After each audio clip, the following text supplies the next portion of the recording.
I'm happy to be back in Burma camp once again to carry out an activity which the men and women of the Ghana Armed Forces have now become familiar. I was here on Thursday, 5th December 2019, and on Wednesday, 31st March 2021, to present to you some equipment to enhance your mobility, combat power, and overall operational and logistics capabilities.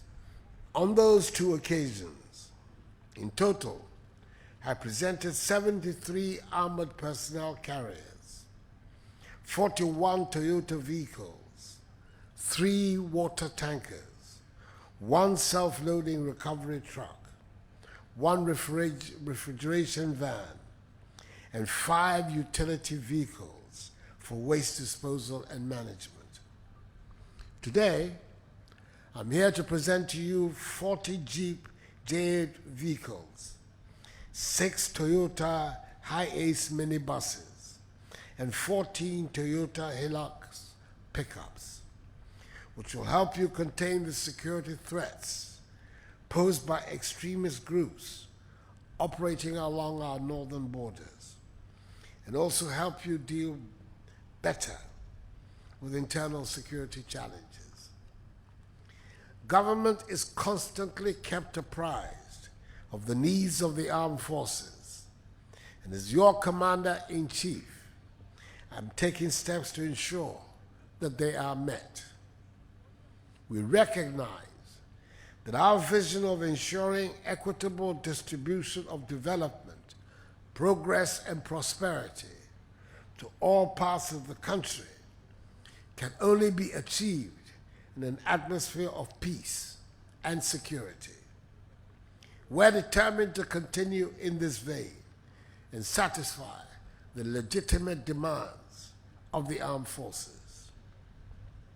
I congratulate you for your commitment and dedication in ongoing operations, especially Conquered Fist and Motherland, which are intended to create secure, peaceful atmospheres along the northwestern, northern, and northeastern borders of the nation, and to contain secessionist activities respectfully.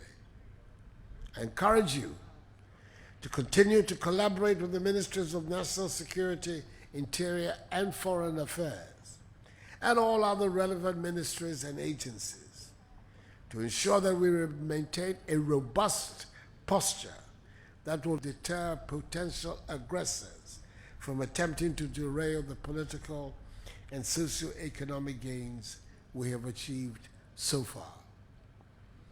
There is no doubt that your success in providing the needed all-round security in the country has been made possible through your vigilance and sacrifices, notwithstanding the modest resources with which you have to work.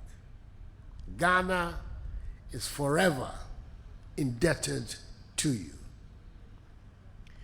Ladies and gentlemen, before making my way to these grounds, I drove through the Ghana Military Academy Infrastructure Upgrade Project site, and I'm happy to note that the project has progressed significantly since I cut the sword for its commencement on 4th July 2019. The cadet mess, the square, and lecture rooms are completed. The administration block is some 95% complete, and the contractor is in the final stages of completing the external works.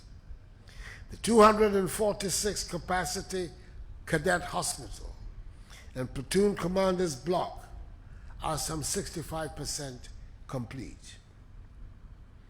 I'm also informed that the housing project, which is an integral part of the facility funding the Military Academy Upgrade Project, will see the Ghana Armed Forces adding 832 units of 2-bedroom self-contained flats to its stock when completed.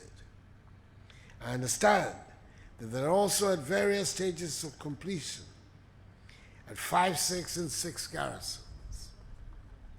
Again, I inspected ongoing construction of the 7-story Army Headquarters office complex, which is also progressing steadily. This project is costing the taxpayer some 33 million cedis. Undoubtedly, it will boost the image and morale of the Army, since the Air Force and the Navy already have very beautiful headquarters, and we cannot allow the Army to be left out. And finally, before I leave Burma Camp, I will cut the sword for the commencement of work on the $24.8 million United States dollars housing project for the troops. 40 half-compound houses will be built here at Burma Camp, 10 each at the Naval Base in Sekindi, the Air Force Base in Tamale, the 4th Infantry Battalion in Kumasi, and the 3rd Infantry Battalion in Sunyani. When completed, a total of 320 units would be added to the housing stock of the armed forces. As President of the Republic and Commander-in-Chief of the Armed Forces, I am fully aware that our economic development can only thrive in an atmosphere of peace and security. It will come at a cost and against other competing demands. These notwithstanding, we continue to make systematic efforts to address the logistical and housing needs of the armed forces. With the threat from the northern border not abating, we have endeavored and released funds last year to start retooling, reconstructing, and upgrading 15 forward operating bases and new units, including the 10 and 11 mechanized battalions, 154 armored regiment, and 155 armored regiment, and supporting logistics unit. All these efforts of retooling and providing the necessary housing units will enhance the state of preparedness of the armed forces.